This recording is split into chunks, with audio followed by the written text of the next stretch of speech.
Hi friends, तो मैं आपके लिए कुछ इंटरव्यू की टिप्स लेके आया हूँ जो कि बहुत इंपॉर्टेंट है आपके जॉब के लिए। हमारा मोटो यही रहता है कि आपको फटाफट जॉब लग जाए एंड आप एक करियर सेटल कर लो आपका। ठीक है, तो यहाँ पे बेसिकली इंटरव्यू टिप्स देता हूँ मैं फटाफट आपको। क्विक इंटरव्यू टिप्स रहेगी। तो सबसे पहले जान लेते हैं कि पर्पस ऑफ एन इंटरव्यू क्या रहता है। ऑब्वियसली पर्पस जो रहता है वो एक ही रहता है कि जो कैंडिडेट्स रहते हैं उनको फिल्टर आउट करना पड़ता है ताकि हर किसी को जो है वो इक्वल अपॉर्चुनिटी मिले और उसमें फ़िल्टर आउट करके जो भी पर्टिकुलर जो बेस्ट पर्सन है उनको ये जॉब लग जाए। तो आपको तो ये पता ही होगा कि इंटरव्यू आप बेसिकली जॉब के लिए ही देते हो। फिर उसके लिए देख लेते हैं कि टाइप्स ऑफ इंटरव्यू क्या रहता है। तो types and interview obviously telephonic interview रहता है, ग्रुप इंटरव्यू रहता है, फेस टू फेस इंटरव्यू रहता है, बिहेवियरल बेस्ड इंटरव्यू रहता है, मिल इंटरव्यू रहता है, सिक्वेंशियल इंटरव्यू रहता है। ठीक है, तो ये कुछ टाइप के इंटरव्यू रहते हैं। स्ट्रेस इंटरव्यू भी रहता है यहाँ पे। तो टेलीफोनिक इंटरव्यू वगैरह ये क्वेश्चंस मेरे डिस्क्रिप्शन बॉक्स में दी गई है, आप एक बार चेक कर लीजिए क्योंकि हर जगह टेलीफोनिक इंटरव्यू होता ही है आजकल। तो बेसिकली आप जान लेते कि बिफोर द इंटरव्यू क्या प्लानिंग रहनी चाहिए आपकी। तो सबसे इंपॉर्टेंट बात है कि आपको अपना होमवर्क करना चाहिए कि कंपनी के बारे में बेसिकली आपको पता रहना चाहिए कि कैसी कंपनी का ही कंपनी है ना। तो हर एक चीज़ कंपनी के बारे में डिटेल पता रहना चाहिए आपको। 5 से 10 मिनट के पहले आप वो सेंटर पे पहुंचने चाहिए जहाँ पे भी आपकी कंपनी है, वहाँ पे आप 5 से 10 मिनट पहले रीच आउट होने चाहिए। फिर उसके बाद सबसे इम्पॉर्टेंट आता है आपका कि क्या प्रिपरेशन करनी चाहिए आपको। बेसिकली आप एक प्रकार प्रिपेयर रहना चाहिए कि हर एक इसमें आपको कुछ भी सवाल पूछा है तो आप एकदम कामली उसका आंसर दे सको विदाउट एनी हेजिटेशन। ठीक है, सबसे इम्पॉर्टेंट बात है कि आप फ्रीली बात करो। अगर आपको इंग्लिश में आप ये हो रहे हो, अटक रहे हो, तो आप ऑब्वियसली अपने लैंग्वेज में बात करिए लेकिन वो आंसर पर्टिकुलर दीजिए। ठीक है, यहाँ पे क्या रिमेंबर करना है, to bring important items like your notebook, pens, extra copies of your resume and notepad. तो नोटपैड में आप सम क्वेश्चंस देंगे, वो जो प्रिपेयर करेंगे इंटरव्यू में आपको वो लिख के रखना है उस पर बेसिकली। ठीक है, तो नोटबुक एंड पेन सबसे इम्पॉर्टेंट बात है आपके पास रहना चाहिए क्योंकि एट द एंड आपको वहाँ पे क्वेश्चंस लिखने पड़ेंगे या फिर कुछ बोलते हैं इंटरव्यूअर तो आपको टेक्निकल इंटरव्यू रहता है तो आपको सॉल्व करने के लिए आपके पास रहना चाहिए। ठीक है, तो वो परमिशन देना नहीं देना वो इंटरव्यूअर की है, लेकिन आपको साथ में लेके जाना ज़रूरी है नोटबुक्स एंड पेन्स। तो अब बात कर लेते हैं कि क्या रहेगा आपका ड्रेस फॉर सक्सेस। ठीक है, तो ये सबसे इम्पॉर्टेंट है कि क्या रहना चाहिए आपका। तो यहाँ पे अपन देख लेते हैं कि वुमेन का जो ड्रेस कोड है वो क्या रहेगा। एक तो स्कर्ट बिल्कुल शॉर्ट नहीं रहनी चाहिए ज़्यादा, है ना, या फिर dress pants with nice blazer, no excessive jewellery, makeup should be natural. And men के लिए जीन्स नहीं पहनना है, पैंट्स पहनना है, कॉलर्ड शर्ट पहनना है, टाई पहनना है या फिर सूट होगा, not always necessary. Hair should be clean and comb well trim. तो आप वेल ट्रिम रहना चाहिए, हेयर क्लीन रहना चाहिए, कॉम रहना चाहिए। ऐसा नहीं कि हाँ भाई आधे बाल एक तरफ आधे बाल उधर, बिल्कुल नहीं। आप बिल्कुल एक जेंटलमैन दिखने चाहिए। एंड वुमेन भी आप एक बार देख सकते हो कि आपका ड्रेस कोड क्या रहना चाहिए, वो सबसे इम्पॉर्टेंट है। ठीक है, तो यहाँ पे जो है वो ड्रेस कोड से ही आपका जो इम्प्रेशन है वो इंटरव्यूअर के सामने आता है। तो ये सबसे इम्पॉर्टेंट चीज़ है आपके लिए। तो आप यहाँ पे एक बार देख लीजिए, स्क्रीनशॉट निकाल दीजिए ताकि आपका जब इंटरव्यू रहेगा तब आपको ये याद रहे कि आपने क्या पहनना चाहिए। ठीक है, बिल्कुल भड़कीले कलर बिल्कुल ना पड़े पहने क्योंकि वो पहनने के बाद हो सकता है कि इंटरव्यूअर का दिमाग ख़राब हो जाए।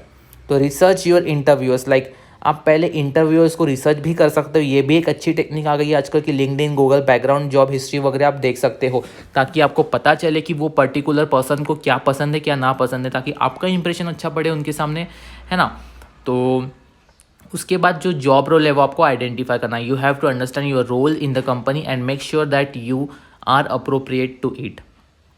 ठीक है, तो आपको आपका रोल, जॉब रोल डिस्क्रिप्शन वगैरह पता रहना चाहिए बेसिकली, ताकि आप उसके रिलेटेड सवाल ना पूछो क्योंकि कंपनी का ये मानना रहता है कि आपको वो चीज़ पता है क्योंकि इसलिए आपने अप्लाई किया है। तो बेसिकली आपको वो चीज़ें पता रहनी चाहिए। वो इम्पॉर्टेंट है कि आपका रोल क्या रहेगा, आप क्या काम करोगे वहाँ पे, है ना। तो बेसिक नॉलेज आपका लेना ज़रूरी है। ठीक है, वो तो ऑब्वियसली डिस्क्रिप्शन ने दिया ही रहता है कि जब आप कंपनी में अप्लाई करते हो तो वो चीज़ें आपको पता रहनी चाहिए। तो अब बात कर लेते हैं रिव्यू कॉमन इंटरव्यू क्वेश्चंस। तो कुछ जो कॉमन इंटरव्यू क्वेश्चंस वो पर्टिकुलर कंपनी में पूछे जाते हैं वो आपको पता रहना चाहिए। आपको पूछा था कि स्ट्रेंथ्स क्या है आपकी, तो ये पूछा जाती है। Willingness to work and flexibility पूछा जाता है। लीडरशिप स्किल्स पूछी जाती है। Ability and willingness to learn new things पूछा जाता है। Contributions to the organisation in which you have work for volunteered, अगर आपने कुछ ऑर्गेनाइजेशन काम किया है तो उसका पूछा जाता है। Creativity in solving problems and working with the peoples, तो आप कैसे बात करते हो लोगों से, क्या होता है वो आपको सब पूछा जाता है वहाँ पे। स्ट्रेंथ वीकनेस पूछा जाता है कि आपने अभी तक क्या किया, वो सारी चीज़ें पूछी जाती है। तो बिल्कुल इसका आंसर अच्छी तरह से देना है आपको। स्टार्ट कैसे करना है वो एक बार देख लीजिए, ताकि आपको कोई हेजिटेशन ना हो, आप बिल्कुल अटके ना, वो सबसे इम्पॉर्टेंट है। आपका डर जो है वो निकलना चाहिए, वो इम्पॉर्टेंट है, क्योंकि कैसे आप डरे हुए रहेंगे तो ऑब्वियसली आंसर नहीं कर पाएंगे। तो सबसे पहले जाने के बाद क्या करना है यहाँ पे देख लीजिए। इन्फॉर्म द सेक्रेटरी या फिर receptionist that you have an interview at this time. When you meet the interviewer, look straight into the eyes, shake hands firmly, only if hands is offered to you first. पहले अगर उन्होंने हाथ offer किया होगा तभी आप shake hand करोगे, वरना नहीं। फिर उसके बाद इंट्रोड्यूस यूर सेल्फ, स्माइल रखना है चेहरे पे, कॉन्फिडेंट दिखने चाहिए, एंड आप वेट करना पड़ेगा आपको until you are offered a seat. Direct जाके कुर्सी पे नहीं बैठना है, वो जब ऑफर करेंगे सीट तभी जाके आपको बैठना, और एक हल्की सी स्माइल चेहरे पे दिखनी चाहिए, दांत निकाल के आपको हंसना नहीं है वहाँ पे। Listen carefully what interviewer says, welcome all the questions even the difficult ones with a smile also. ठीक है, give honest and direct answer. आपको घुमा फिरा के जलेबी जैसे आंसर देना नहीं है यहाँ पे, डायरेक्ट आंसर देने हैं आपको, है ना।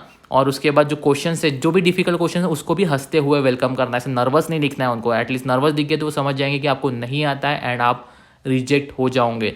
तो स्टार्टिंग में कुछ इस तरह से आपकी तैयारी रहनी चाहिए। Body language and good posture रहना चाहिए आपका। Always face the interview with good posture and body language.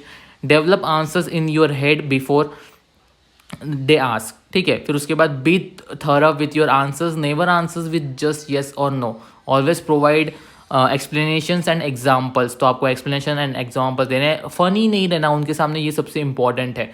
Don't make jokes और the sarcastic comments, it can do more harm than good. Okay, so take time to think, कुछ सोचने के लिए time लीजिए, direct answer मत दीजिए, क्योंकि कैसा रहता है कि डायरेक्ट काम जो रहता है घाई का काम शैतान का, आपको पता ही है। डायरेक्ट आंसर बिल्कुल मत दीजिए। And silence is a golden rule here.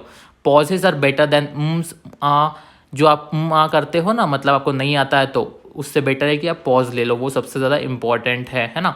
अटकना नहीं है, इसलिए मैंने आपको बोला कि उससे बेटर है कि पॉज ले लो।